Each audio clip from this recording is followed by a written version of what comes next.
Bonjour à tous et bienvenue dans notre première émission consacrée aujourd'hui à la lutte contre les discriminations. J'ai le plaisir de recevoir aujourd'hui Madame Sylvie Seigneur, adjointe au maire d'Ilkirch en charge des affaires sociales. Bonjour. Bonjour. Nous recevons également sur le plateau Madame Anaïs Britu-Laville, travaillant dans le médico-social. Bonjour.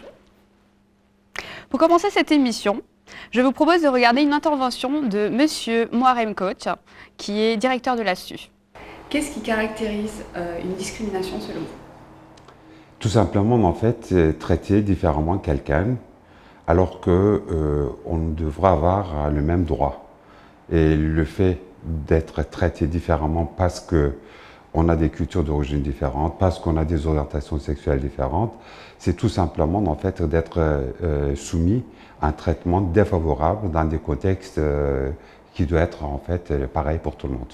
Il y a quelque chose qui est dans l'ordre, je dirais à la fois politique et philosophique, notamment dans le cadre de lutte contre les inégalités entre les hommes et les femmes, parce que tant qu'on n'attaquera pas en fait les rapports de domination et notamment la question du patriarcat, je crois qu'on aura du mal à vraiment avoir des résultats à long terme. Et ceci dit, en fait, on pourra faire avancer par étapes un certain nombre de choses. Par exemple, d'avoir les mêmes avantages quand on travaille, avoir en fait un certain nombre de représentations dans l'espace politique qu'ils puissent être au même niveau. Et puis les responsabilités hiérarchiques dans les entreprises. Et puis sur le plan éducatif aussi. Donc il faut essayer parfois casser les stéréotypes. Voilà, une femme ne fera pas ça. Aujourd'hui, donc on pourra prouver que non. C'est pas parce que nous avons créé en fait une image que les femmes elles doivent subir cette image-là. Et souvent en fait voilà, ça c'est ces représentations, ces stéréotypes créent parfois des obstacles. Et je pense qu'il faut pouvoir faire reculer d'abord ces obstacles. Et puis finalement, après, je pense que les femmes, elles peuvent très bien s'imposer d'une manière politique aussi, dans certains moments. Il n'y a pas à attendre que les hommes les offrent en fait un certain nombre de droits. Madame Seigneur, êtes-vous en accord avec cette projection, donc avec cette vision politique de Monsieur Koch ? Eh bien, avec quelques petits bémols, dans la mesure où j'estime que dès lors qu'on a mis en place sur le plan politique, puisque monsieur évoque effectivement le côté politique des choses, c'est qu'on a intégré obligatoirement des femmes dans les représentations, que ce soit des représentations municipales, départementales, etc.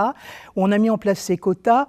Ce qui me dérange un peu, c'est que sous prétexte qu'il fallait absolument inclure des femmes, on a intégré des femmes qui n'avaient pas forcément des compétences, tout comme les hommes. Il y a des hommes qui finalement s'accrochent depuis des années à des postes sur le plan politique qui n'ont pas forcément les compétences. Donc moi, ce que j'aimerais, c'est qu'il y ait plus de souplesse par rapport à ça. Bon, la loi a fait que c'est ainsi, mais il serait peut-être, à un moment donné, judicieux de faire un bilan par rapport à justement cette parité homme-femme, mais partir non pas sur le plan d'un homme, une femme ou une femme, un homme, mais de prendre en compte déjà les compétences de chacun avant de vouloir mettre en place ces équilibres.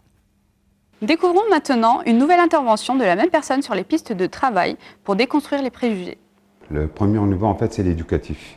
Parce que pour qu'il y ait une discrimination, déjà, on crée des stéréotypes, on crée en fait un certain nombre d'images, de représentations par rapport à des populations.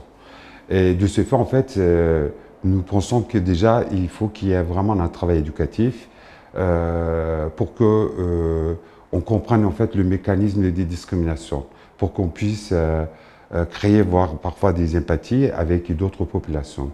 Et qu'il y ait une génération qui refuse d'emblée qui puisse avoir des traitements défavorables des uns par rapport aux autres.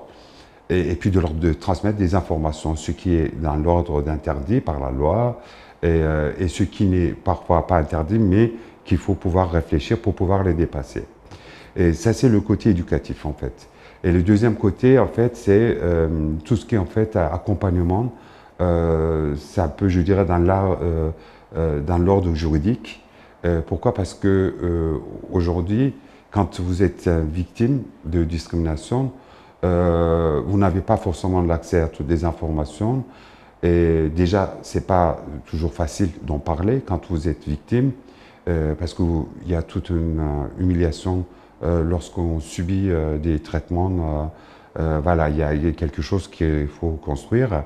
Mais à partir du moment où en fait la personne commence à s'exprimer pour dire qu'il y a une discrimination, donc il faut être en mesure d'accompagner.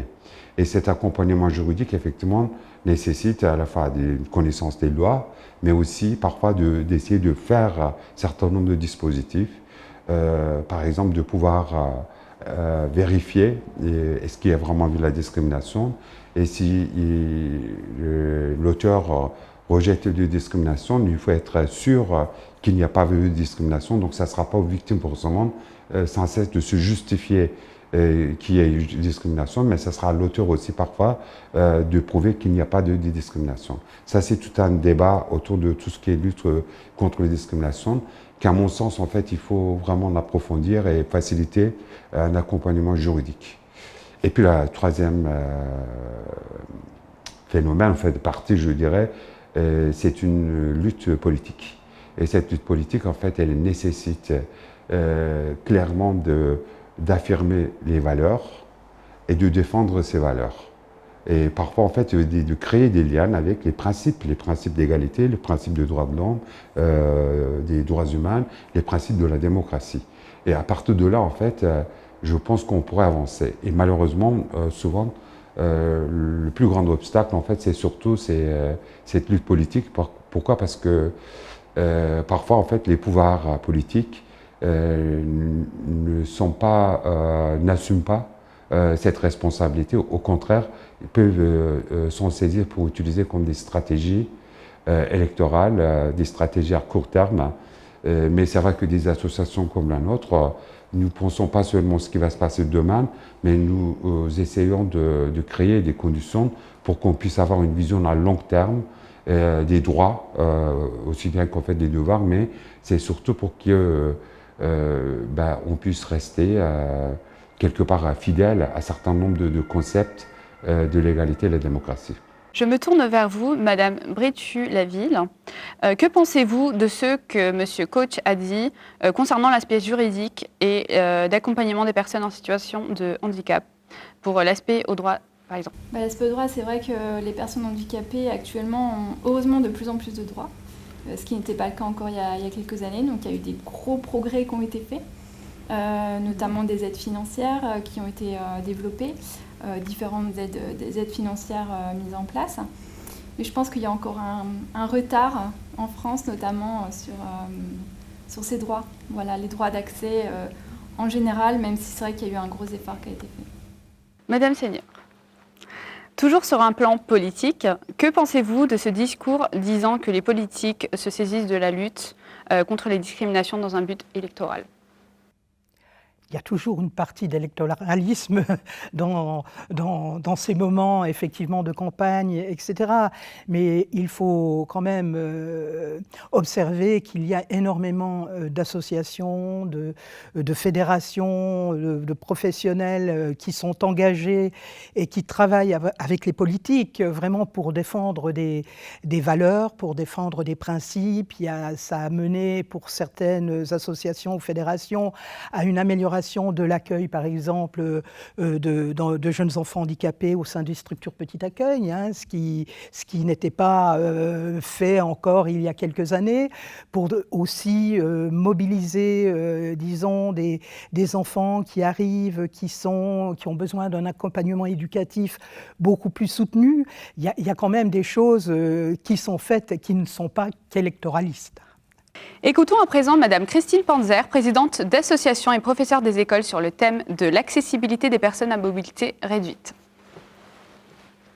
À l'école, effectivement, il y a des choses qui sont à faire. Il y a des enfants aujourd'hui, j'ai eu des élèves qui n'ont pas pu aller dans les collèges de secteur qui leur étaient destinés, tout simplement parce qu'ils n'étaient pas encore équipés en infrastructure pour que le fauteuil, cet enfant qui était en fauteuil puisse accéder à ce collège-là. Donc il a fallu chercher.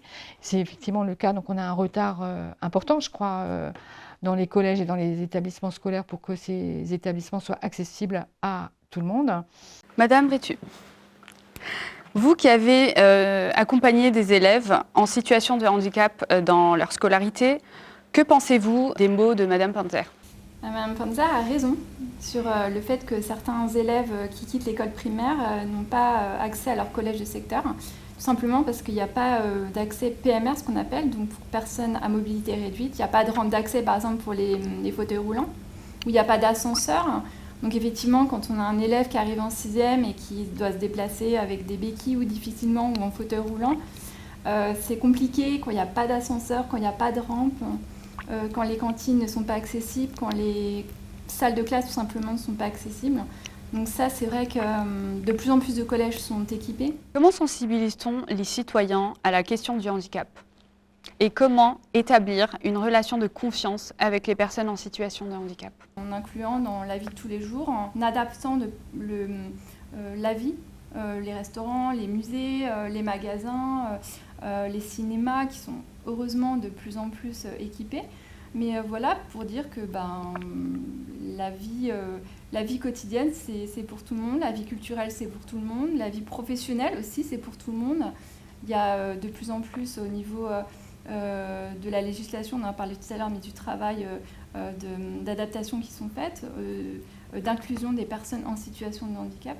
Donc voilà, il y a de plus en plus d'initiatives qui sont mises en place, d'organismes, de fédérations, on a aussi évoqué. Et il faut que ça se développe encore un petit peu. Je vous propose de regarder un nouvel extrait. Il en est de même pour les personnes âgées qui sont à mobilité réduite. Cela manque d'espace, de bancs, pour pouvoir avoir accès à l'espace public de façon adaptée à chacun, pour pouvoir se poser, s'arrêter, faire des pauses, etc. Donc effectivement, le compte n'y est pas du tout. Les ascenseurs, beaucoup de choses sont encore trop réduites. Et pour avoir déjà promené plusieurs fois des personnes à mobilité réduite, c'est très compliqué. Les trottoirs, et encore des efforts sont faits dans ce cas-là, mais c'est encore très peu accessible. Alors je me retourne encore une fois vers vous, Madame Seigneur, sur ce que vient de dire Madame Panzer. Quels sont vos projets dans les prochaines années en matière de lutte contre les discriminations ? Alors, concernant je pense que vous voulez évoquer effectivement les personnes âgées, hein. On parle peu de cette notion d'agisme, hein, qui est une discrimination à l'encontre des personnes âgées. C'est vrai que notre ville d'Illkirch-Raffenstaden a de gros projets, hein. Nous sommes arrivés depuis peu de temps, mais nous avons des projets de développer des structures adaptées à toute forme d'accueil, avec, par exemple, pour des personnes âgées handicapées, pour des personnes âgées qui sont encore autonomes. Nous voulons instaurer cette notion d'intergénérationnel par rapport à des actions précises sur la ville. Nous travaillons actuellement avec un bailleur social qui effectivement s'est engagé dans une qualification précise par rapport à des actions au niveau de leurs résidents. Donc il se passe beaucoup de choses en ce moment et nous travaillons ensemble effectivement pour améliorer les conditions de l'accueil des personnes âgées et essayer de développer une vision différente de la personne âgée. La personne âgée comme étant quelqu'un qui peut apporter aussi, hein, pour des plus jeunes, pour d'autres personnes aussi, par leur expérience. Enfin, il y a toute cette synergie à mettre en place et que nous avons commencé déjà à réfléchir avec des projets qui se développent sur notre ville. Je vous propose de regarder un nouvel extrait. Quels moyens ont les citoyens pour agir contre les discriminations ? Égalité, hommes, femmes, handicap, sexisme, etc. Alors les moyens, ils sont nombreux. D'abord, la première des questions, c'est est-ce que c'est aux citoyens d'agir contre les discriminations ? pour moi, c'est d'abord à la société de définir ce qu'elle entend par discrimination, ce qui peut être une discrimination, entre guillemets, acceptable, même si moi, quand je parle de discrimination acceptable, je préfère employer d'autres termes. C'est-à-dire que, évidemment, quand vous allez recruter quelqu'un, par exemple, vous allez faire des choix. Il faut qu'il ne soit pas discriminant, il faut qu'il soit basé sur des critères objectifs. Je suis par exemple de ceux qui ne supportent pas l'appellation discrimination positive. Une discrimination positive, c'est une rupture d'égalité. Certes, l'objectif peut être louable, mais utiliser le terme discrimination dans ce sens-là est à mon avis un contresens. Et donc je préfère le terme anglais d'affirmative action, d'action positive, justement pour dire on va rétablir le principe d'égalité. Qu'en pensez-vous? Est-ce à la société ou aux citoyens d'agir sur les discriminations? Déjà, les citoyens font partie de la société. Donc voilà, je pense que c'est un peu à tout le monde d'agir. Mais surtout, tout commence à la petite enfance. On évoquait déjà le problème de la petite enfance, mais tout se joue là en fait. Les enfants sont les futurs citoyens, ils sont les futurs acteurs de la société. Donc c'est vraiment à eux qu'il faut inculquer les notions d'égalité, que ce soit homme, femme, le handicap, la couleur de peau, enfin toutes les différentes discriminations qui peuvent malheureusement exister. Voilà, donc c'est vraiment à la petite enfance que je pense le noyau, tout doit se jouer à ce niveau-là. Je partage tout à fait ce que vous veniez de nous dire. Ce qui me paraît aussi nécessaire, c'est la formation d'animateurs, des enseignants, etc., pour justement porter ces valeurs et développer effectivement des actions, que ce soit, on peut se servir par exemple de l'éducation populaire, on peut se servir de plein de médiations, déjà dès le plus jeune âge jusqu'à l'adolescence, etc., jusqu'aux jeunes adultes, etc., pour faire prendre conscience de toutes ces difficultés. On parle beaucoup de citoyenneté, mais je pense qu'on devrait plus s'appuyer sur des notions de laïcité. Que citoyenneté, je trouve que c'est un bric-à-brac où on met plein de choses. Nous avons des lois par rapport à la laïcité. Je pense qu'il est important de s'en servir, de rebondir là-dessus et d'utiliser effectivement cette notion pour mettre en place des actions. Alors les villes ont plein de possibilités, comme je disais, ça peut être des centres socioculturels par l'action, par l'éducation populaire, ça peut être les écoles, les lycées, les collèges, l'université et beaucoup d'associations qui sont en lien effectivement avec le handicap. Voilà, on a une richesse qu'il faut utiliser effectivement pour faire prendre conscience à toutes les personnes de la société, du plus jeune âge jusqu'au grand âge, de cette notion de discrimination. Accueillons maintenant sur le plateau M. Pruneau de l'association AFTC et Mme Claudine Grasser, infirmière dans cette même association. Bonjour à tous les deux. Bonjour. Pouvez-vous nous parler de l'AFTC? Alors l'AFTC, c'est l'association de familles des traumatisés crâniens. On fait partie de l'Union nationale des AFTC de France. Donc nous, on a la dénomination Alsace pour la région sur laquelle on est inscrite. Et l'AFTC a la spécificité d'accompagner des adultes en situation de handicap présentant ce qu'on appelle des cérébrolésions, donc des personnes qui ont eu un accident cérébral d'origine soit traumatisme crânien, soit accident vasculaire cérébral. Et voilà, chaque AFTC a ses spécificités. Et l'AFTC Alsace dispose de 4 structures d'accompagnement, donc un SAMSA, dans lequel Claudine travaille, donc un service d'accompagnement médico-social pour adultes handicapés, un accueil de jour qui propose des activités de stimulation cognitive, motrice, émotionnelle à ces adultes, 2 groupes d'entraide mutuelle, un sur Ilkirch et un sur Haguenau, qui sont des lieux de socialisation dans lesquels les adhérents peuvent se rendre pour passer des moments agréables sans forcément poursuivre un objectif, mais juste passer un bon moment. Et la FTC porte depuis maintenant une dizaine d'années un dispositif innovant qui s'appelle les habitats accompagnés et inclusifs, qui sont des lieux de vie en milieu ouvert, donc hors institutionnel, dans lequel les personnes accidentées de la vie peuvent vivre dans un fonctionnement qui se rapproche le plus possible du fonctionnement dit normal. Donc elles sont locataires de leur propre logement, ont les mêmes droits que vous et moi dans leur logement, avec la petite particularité d'avoir un accompagnement par des professionnels qui sont au domicile pour accompagner les personnes en fonction de leurs besoins, et des équipes comme celle du SAMSA pour les aider à avancer dans des projets qui soient d'ordre de loisirs, des projets familiaux, des projets professionnels pour certains. Voilà, en gros. Merci pour ces explications. À quoi reconnaît-on une personne traumatisée crânien et est-ce que ça peut arriver à tout le monde? Un traumatisé crânien ou une traumatisée crânienne, c'est difficile de les décrire parce que dans toutes les personnes qu'on accompagne, on a vraiment un éventail très différent entre chaque situation. Je peux vous donner l'exemple de personnes que vous croiseriez dans la rue et vous ne pourriez avoir aucun doute sur le fait que cette personne est en situation de handicap parce que c'est visible, parce qu'elle est en fauteuil, parce qu'elle va avoir des stigmates corporels au niveau du visage, du crâne qui a peut-être été enfoncé où il y a eu une reconstruction. Et à côté, vous présentez une personne et c'est seulement au bout de 10 minutes de conversation que vous dire « bah tiens, elle me redit les mêmes choses qu'elle m'a dit il y a 10 minutes ». Mais physiquement, dans sa façon dont elle se présente, c'est totalement invisible. Et c'est toute la particularité de la cérébrolésion, c'est qu'on parle souvent du handicap invisible et de la difficulté que ça représente. Oui, ça peut arriver à tout le monde, puisqu'on a parlé d'accident, et un accident arrive à tout le monde.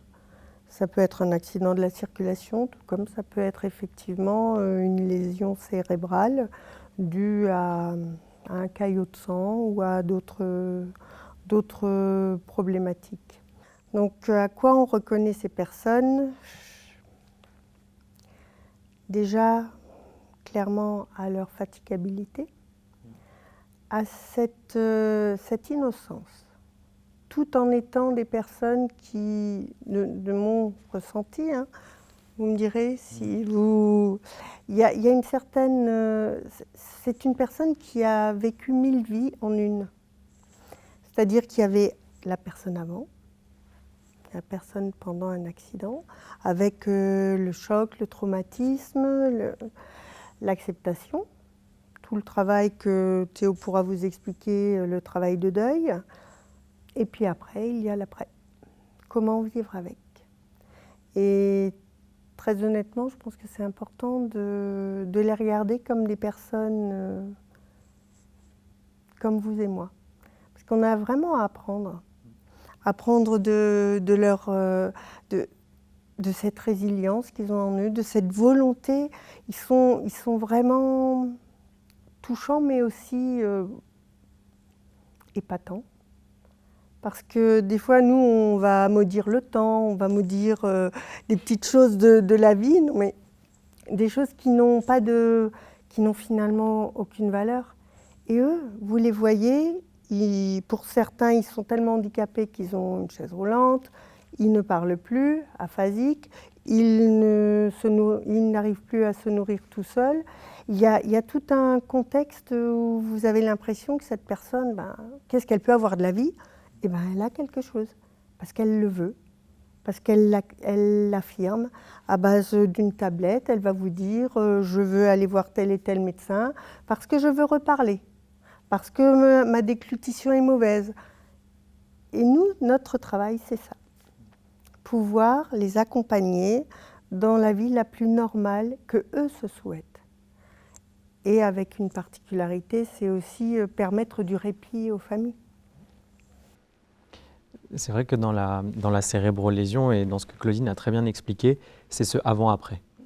C'est-à-dire qu'on a des personnes qui ont pu avoir un accident très jeune, à 7-8 ans, qui faisaient du vélo, voilà, maman, papa, je vais faire du vélo, je reviens tout à l'heure, et il y a un chauffard qui a fauché la personne et la vie de cette personne et de son entourage, c'est ça.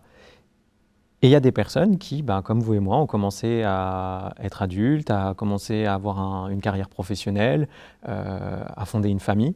Et à 40 ans, un accident de voiture, un accident vasculaire cérébral qui ne peut pas se deviner, ça arrive, c'est un peu comme un éclair, hein, ça tombe sans qu'on s'y attende. Et en fait, c'est toute cette vie qui a été construite qui est complètement chamboulée. Et en fonction de l'ampleur des séquelles et de l'ampleur de la situation, nous, on peut voir deux formes de situations totalement différentes. La première où on va avoir l'environnement qui va rester, qui va vraiment devenir même facilitant pour le proche blessé, qui va l'encourager, qui va vraiment l'accompagner dans le fait de retrouver cette vie d'avant. Et malheureusement, et sans jugement aucun quand je dis ça, il y a des familles qui souhaitent se retirer parce que ça devient trop dur pour elles, trop dur de voir un proche qui, en 5 minutes, peut passer de la joie à la colère, qui n'arrive plus à contenir ses émotions, qui n'arrive plus à contenir les comportements, parce que lié à son syndrome frontal, il va être totalement désinhibé, et où à un moment, même pour la sécurité des proches, il faut prendre cette décision de se retirer. C'est pas un choix facile, et c'est pour ça que je le dis vraiment et j'insiste, c'est sans jugement. Ce choix que les familles font, on n'est personne, on vit pas cette situation pour elles, donc on peut pas dire ce qu'on ferait à leur place. Mais c'est vrai que du coup, il y a ce côté. Maintenant, j'ai 40 ans. Avant, j'étais PDG d'une grande chaîne d'hôtels de luxe. J'avais 3 enfants. J'étais autonome dans tout ce que je faisais. Et aujourd'hui, je peux plus me déplacer dans une auxiliaire de vie. Je peux pas aller chez mon médecin sans que l'infirmière du SAMSA soit avec moi parce que je comprends pas ce qu'il me dit. Et si j'ai pas des activités qui me sont proposées, je suis totalement apathique. Je reste assis dans mon canapé toute la journée. Donc c'est vrai que c'est vraiment la spécificité de la cérébrolésion. C'est ce côté acquis du handicap. Contrairement à d'autres situations, puisque chaque handicap est très différent, où on grandit avec ce handicap. On grandit avec déjà dans ses gènes et dès sa plus tendre enfance, le côté de « je suis différent ». En tout cas, la société me fait me sentir différent. Et c'est comme ça, il va falloir que je l'apprenne aujourd'hui. Et je vais me construire en tant qu'adulte comme ça. Chez les personnes cérébrolésées, en fonction de l'âge à laquelle l'accident arrive, c'est totalement différent. Et ça représente vraiment bien la personne cérébrolésée. Et je ne reviendrai pas sur, par contre, tout ce que Claudine a très bien dit sur cet aspect de résilience, où c'est une vraie leçon de vie. Où des fois, on rentre chez soi, on s'engueule avec son conjoint ou sa conjointe en disant « t'as pas préparé le repas ». Mais en fait, c'est quoi ce problème à côté de ce qu'on voit toute la journée? Et ça permet vraiment des fois de même grandir professionnellement, personnellement, et à tous les niveaux en fait. C'est vraiment une grande leçon de vie qu'ils nous apprennent au quotidien. Ouais. Quelles sont les conséquences sur la vie de famille et professionnelle d'un traumatisé crânien? Est-ce qu'ils peuvent avoir une vie sociale normale? La première question, c'est quelle est la normalité? La deuxième, c'est aussi comment peut-on imaginer qu'une famille avec un enfant, 2 enfants, 3 enfants, un jour voit les policiers venir pour leur annoncer qu'il y a eu un accident de la route, que l'enfant est dans le coma, il y a les petites sœurs ou les petits frères qui sont là, la famille peut éclater, les autres frères et sœurs peuvent être mis de côté ou surinvestis, il y a énormément de choses, mais dans tout ça, la personne qui a eu son accident à 4 ans, à 5 ans, ce qu'il faut savoir, c'est que le cerveau, il est resté à ce stade de la vie. Ce qui fait que la personne reste avec des acquis d'enfant. Donc toute sa vie, elle va garder l'habitude d'un enfant de 4 ans, de bouder, de partir dans une colère. Quand on a plusieurs enfants, qu'on n'est pas du métier, que déjà on a été... c'est un coup de tonnerre dans un ciel serein. Je veux dire, il y a un avant, un après, aussi pour les familles. Et il est difficile de trouver une normalité, autant pour la famille que pour la personne. Et là, j'en appelle à un regard que je vis depuis que j'ai la chance. Pour moi, c'est une chance d'avoir été recrutée. C'est que ces personnes, c'est nous qui les rendons différentes. C'est nous qui les empêchons d'être normales. C'est ça aussi qu'il faut voir. Comment la normalité peut-elle s'inscrire dans notre société qui est individualiste, mais qui est aussi totalement tournée vers la réussite, le paraître, c'est quand même un peu ça aussi. Alors qu'ils ont vraiment beaucoup à nous apprendre et qu'ils sont beaucoup plus battants, ils ont tous cette vraie volonté. On apprend beaucoup parce que ça nous donne un regard totalement différent. Avant de travailler dans le handicap, quand je rentrais dans un magasin, je me disais pas, tiens, est-ce que ça, tel monsieur qu'on accompagne, il pourrait rentrer dedans? Et du coup, ça crée des petits... ça m'est déjà arrivé de dire, vous avez déjà pensé à faire adapter votre magasin parce que s'il y a un monsieur en fauteuil roulant, il veut venir. Et le commerçant, non, j'y ai jamais pensé. Donc, c'est des trucs bêtes, mais c'est parce qu'ils m'ont amené dans leur normalité que je pousse cette normalité dans la mienne. Ouais. C'est ça. Et c'est en ça que je trouve que ce que Claudine a dit est vraiment beau, parce que c'est vraiment, ils nous tirent dans leur, enfin ils nous amènent, ils nous invitent dans leur normalité. Mais il faut savoir se détacher de la nôtre pour accepter la leur aussi. Regardons maintenant un extrait de Monsieur Mathieu Kahn, ancien conseiller départemental de la collectivité européenne d'Alsace. Pensez-vous que notre département soit adapté aux personnes à mobilité réduite, avec les infrastructures, les aides de la collectivité, les aides nécessaires? Alors, il y a énormément de choses qui ont été faites. Là aussi, je pense qu'il faut faire attention à ne pas tout bazarder d'un revers de main en disant ce qui est fait est nul, c'est pas assez. Il y a énormément de choses qui ont été faites, pas assez. Et on se heurte là, pour moi, sur ce sujet-là, parce qu'après on peut détailler les plans d'accès aux personnes handicapées et autres, mais pour moi, l'un des vrais sujets là-dessus, c'est comment on combine des orientations qui sont a priori contradictoires. Je vous donne quelques exemples. Quand vous voulez refaire une route, une rue, dans une ville historique, eh ben, ce qui est très bien pour quelqu'un en fauteuil, c'est du bon bitume bien lisse. Sauf que c'est pas beau. Et donc on va mettre des pavés. Mais les pavés, c'est quelque chose de terrible pour les fauteuils, pour les personnes qui marchent difficilement, qui vont buter dedans, qui vont heurter, pour les personnes âgées, qui risquent de tomber. À un moment donné, comment on fait? Autre exemple, vous avez à Strasbourg, pour prendre des cas que je connais, des bâtiments historiques qui ne sont aujourd'hui pas accessibles aux personnes handicapées. Et si vous deviez mettre les dispositifs pour qu'ils soient accessibles, les premiers à vous tomber dessus, ce seront les architectes des bâtiments de France, les défenseurs du patrimoine. Qui peut demain envisager qu'on mette un ascenseur sur la cathédrale de Strasbourg pour que les personnes handicapées puissent aller voir la vue depuis la plateforme? Je pense que beaucoup de gens trouveraient ça dommage. Et c'est compréhensible. Et donc je pense qu'il faut contourner ces difficultés-là. Je prends un autre exemple, l'Opéra de Strasbourg. L'accès des personnes handicapées par l'arrière. Bon, c'est pas très sympa en termes d'égalité, que quand vous êtes une personne valide, vous pouvez passer par les beaux escaliers, quand vous êtes une personne handicapée, vous devez passer, faire le tour quasiment par l'entrée des artistes, par les coulisses et ainsi de suite. En même temps, quel est l'objectif? L'accessibilité. L'accessibilité est atteinte. Après, il faudrait peut-être faire mieux, mais on est sur un bâtiment historique. Je reprends mon exemple de la cathédrale. Les nouvelles technologies permettent de faire des choses. On a aujourd'hui, par exemple, modélisé avec de la réalité virtuelle. On peut proposer à des personnes en fauteuil de mettre un casque et elles auront la même vue que si elles étaient sur la plateforme de la cathédrale. Et je pense que c'est ce genre de choses qu'il faut aujourd'hui travailler, parce que l'égalité totale en matière de handicap, elle est difficile parce que par nature, on va créer une inégalité. Mais on a encore beaucoup de choses qui sont imperfectionnées. Les sites internet accessibles aux malentendants, aux non-voyants, pardon. Il y a encore beaucoup de choses, des boucles pour malentendants.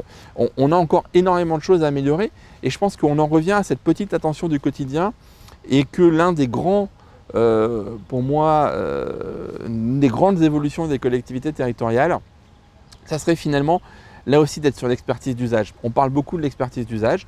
Vous avez dans tous les gens qui construisent et qui font plein d'ingénieurs, qui étudient, il y a des normes. Mais les normes ne remplaceront jamais ce que vit quelqu'un. Et donc je pense qu'il n'y a jamais de meilleure expérience que de se promener avec quelqu'un. Quand on avait fait à Strasbourg, on avait lancé les semaines de lutte pour l'égalité, contre les discriminations et pour l'égalité. Projet que j'avais lancé comme adjoint au maire. Et l'un des ateliers, on avait fait plein d'ateliers pour les enfants, pour les jeunes, pour les adultes. Et l'un des ateliers qui, moi, m'a le plus marqué, physiquement, j'allais dire, c'est un atelier où on vous mettait dans un fauteuil, vous, personne valide, et où les services de la ville avaient reconstitué des petits espaces. Vous aviez le bitume lisse, vous aviez le pavé, vous aviez le gravier, vous aviez la terre mouillée. Et débrouillez-vous avec le fauteuil. Et c'est là qu'on se rend compte qu'on fait de la ville un parcours d'obstacles. Quand vous dites qu'il faut déminéraliser, et c'est aujourd'hui très à la mode, enlevons le bitume. Ouais, mais quand il pleut, si vous êtes dans un parc et que vous devez traverser ce parc, quand vous êtes valide, déjà quand il pleut, ça devient de la boue, c'est moins agréable. Mais quand vous êtes en fauteuil, ça devient un vrai parcours du combattant. Donc à un moment donné, il y a sans arrêt cette attention à avoir, cette question d'équilibre aussi à trouver entre des objectifs de politique publique qui peuvent sembler contradictoires. Que pensez-vous de cette intervention? Là où je rejoins totalement ce qu'il a pu dire, c'est qu'effectivement, il ne faut pas balayer d'un revers de main tout ce qui a déjà été fait. Bien sûr, on peut toujours se dire, c'est comme d'autres sujets, l'égalité entre les hommes et les femmes, les droits des personnes homosexuelles. Enfin voilà, il y a plein de sujets sur lesquels la société doit continuer à avancer. Et il y a encore des choses à faire, mais c'est clair qu'il ne faut pas dire rien n'a été fait. On pourra toujours dire c'est pas assez rapide, c'est pas assez significatif, mais il y a au moins des choses qui sont faites. Ça, déjà, à ce niveau-là, je le rejoins. Après, Après, bien sûr, en tant que défenseur des personnes en situation de handicap et pour en être des professionnels, on trouvera toujours que c'est pas assez et que ça va pas assez vite, forcément. Parce que, dans une certaine mesure, on vit leur quotidien. On vit les difficultés avec eux. Quand on pousse une personne qui a besoin d'être poussée parce qu'elle ne peut pas se déplacer seule avec son fauteuil roulant, on vit tout ça aussi avec elle. On vit la difficulté émotionnelle dans laquelle elle est. Alors nous, on le vit physiquement parce qu'en plus, il faut qu'on compense cette difficulté en soulevant la personne, en soulevant le fauteuil, etc. Mais on n'est pas là pour parler de nous.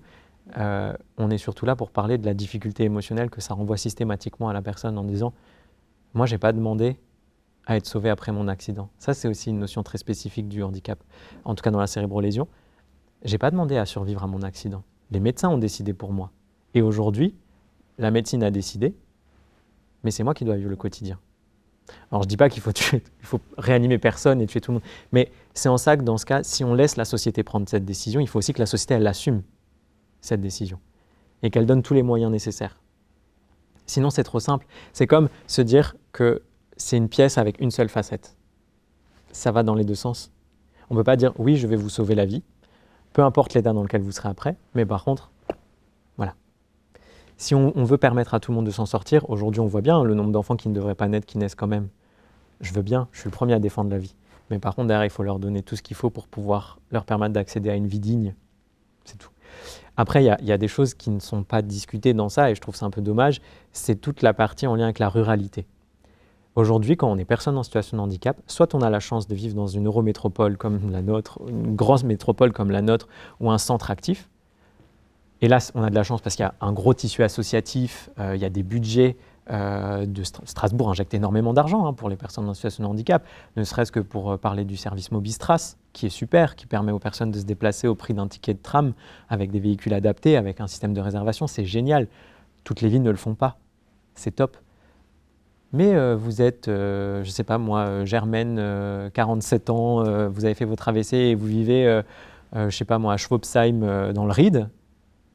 Allez trouver une association qui vient jusqu'à chez vous, allez trouver une aide à domicile qui vient chez vous, allez trouver un service de transport qui vient jusqu'à chez vous. Et aujourd'hui, allez regarder dans les petites campagnes la question de l'adaptabilité. On parle des personnes en situation de handicap, mais ce qu'il ne faut pas oublier, c'est que l'adaptabilité, elle sert à plein d'autres personnes. Moi, je prends souvent l'exemple des volets roulants. À la base, les volets roulants électriques, ça a été fait et pensé pour les personnes en situation de handicap, qui n'étaient pas en capacité, comme vous et moi, de tourner un volet. Aujourd'hui, j'en ai à la maison, c'est un confort monstrueux. Donc c'est aussi de se dire, ce n'est pas que pour les personnes en situation de handicap qu'on adapte, c'est aussi pour d'autres. Je pense, je ne sais pas si vous avez encore vos grands-parents, mais votre grand-mère qui à un moment a un déambulateur ou je ne sais quoi, un rollator, et ben elle serait bien contente si l'accès à sa boulangerie avait aussi une petite rampe. Et ce n'est pas que aux personnes en situation de handicap, là on pense aussi aux personnes vieillissantes. Parce qu'il y a ça aussi, c'est de se dire, aujourd'hui on veut permettre aux personnes de vivre plus longtemps. D'accord, mais qu'est-ce qu'on met à dispo? On ne va pas mettre tout le monde en EHPAD. De toute façon, les EHPAD, au bout d'un moment, ils seront pleins. Donc il faudra bien permettre aux gens de vivre chez eux. Et aujourd'hui, on est dans cette thématique, on est dans cette volonté de permettre aux gens de vivre chez eux. Et c'est génial. Aujourd'hui, ce qu'on voit que la MDPH fait en termes de prestations de compensation de handicap, oui, ça pourrait être mieux. Mais il y a quand même des choses qui sont faites. Donc ça, moi, je ne veux pas taper dessus. Mais aujourd'hui, on est dans le défendre le vivre chez soi. C'est bien de vivre chez soi. Mais si on vit chez soi dans un petit village, qu'est-ce qu'on donne comme budget à cette commune? Moi, j'y connais rien en politique communale, etc. Je ne suis pas dans la politique, donc je ne sais pas comment se définissent les budgets, etc. Mais est-ce que la petite commune qui va avoir 500 habitants, elle aura de l'argent à injecter pour adapter peut-être, je ne sais pas moi, l'accès à sa boulangerie, à sa petite poste, à son poste de commissariat, poste de police ou de gendarmerie? C'est toutes ces choses. Alors bien sûr, sur les nouveaux bâtiments, aujourd'hui, on le pense tout de suite. Mais comme l'a dit monsieur, il y a aussi des bâtiments qui existent depuis un certain nombre d'années. Et à un moment, la question se pose de, oui, mais est-ce que c'est la beauté qu'on veut défendre ou est-ce que c'est un semblant d'égalité? Parce que là où je suis d'accord avec Claudine, c'est que l'égalité, et pourtant je suis professionnel du secteur, je pense que c'est utopique. C'est une notion qu'on cherche à tendre vers l'égalité. Et il faut tendre au maximum vers cette égalité. Maintenant, une égalité parfaite, ça me semble compliqué. En tout cas, j'ai du mal à l'imaginer. Après, j'ai peut-être une imagination trop restreinte. Mais en tout cas, il faut tendre au plus possible vers cette égalité. Et souvent, c'est ce que j'entends et ce qui me déçoit un petit peu, c'est ce discours très dichotomisé, où on pense à ça pour les personnes en situation de handicap, on pense à ça pour ces personnes-là, on pense à ça pour ça, etc. Oui, mais en fait, moi j'étais bien content d'avoir des volets électriques où quand je suis encore dans mon lit, j'appuie sur un bouton et ils s'ouvrent tous. Alors ok, là on ne parle pas d'un bâtiment public, on parle de quelque chose qui est individuel, mais il faut aussi voir que les progrès qui sont faits à un endroit peuvent être utiles aussi à d'autres endroits. Bah, c'est ça, et l'exemple des volets roulants, j'aime bien l'utiliser parce que c'est celui qui est le plus parlant. Et aujourd'hui, on le voit dans quasiment toutes les nouvelles habitations. Quand on a des volets, on met ces volets automatiques. Et c'est un vrai confort. Mais à la base, ça a été pensé pour les personnes en situation de handicap, qui ne pouvaient pas tourner comme vous et moi, ou les personnes, peu importe, handicap ou pas, mais qui n'avaient pas cette possibilité de faire ça. Donc, c'est toutes ces choses, de se dire, voilà. Et même, il est plus agréable de circuler sur un trottoir qui est large, qui est spacieux, effectivement avec un revêtement agréable, plutôt que d'être obligé de gadouiller dans la boue. Mais là où je fais confiance aussi aux architectes et aux nouvelles technologies, c'est qu'aujourd'hui, on arrive à faire de très belles choses qui compilent la praticité et l'esthétique. Aujourd'hui, on le voit dans plein de secteurs et on le voit dans plein de choses. Aujourd'hui, je ne pense pas que ce soit systématiquement un choix de ou ça ou ça. Aujourd'hui, on le voit partout, même sur le lieu de travail, quand on se dit « tiens, il nous faut des choses pour insonoriser cette pièce ». Avant, c'était des choses horribles, vilaines comme tout. Maintenant, on peut trouver des choses design, des choses sur mesure. Et je pense qu'aujourd'hui, on avance suffisamment, et les designers et compagnie sont suffisamment aujourd'hui imaginatifs pour réussir à créer les matériaux de demain qui permettront d'allier le côté pratique, mais aussi le côté esthétique, pour essayer de trouver un compromis. Mais ce qui est clair, c'est que dans une société comme la nôtre qui devient de plus en plus nombreuse, il faut aussi faire le deuil de réussir, de satisfaire tout le monde. À un moment, c'est à voir ce qu'on veut prioriser dans les politiques communales, régionales et nationales. C'est la fin de notre émission consacrée à la lutte contre les discriminations. Je remercie les intervenants d'être venus ici sur le plateau aujourd'hui. On se dit à bientôt dans un nouveau numéro. Au revoir.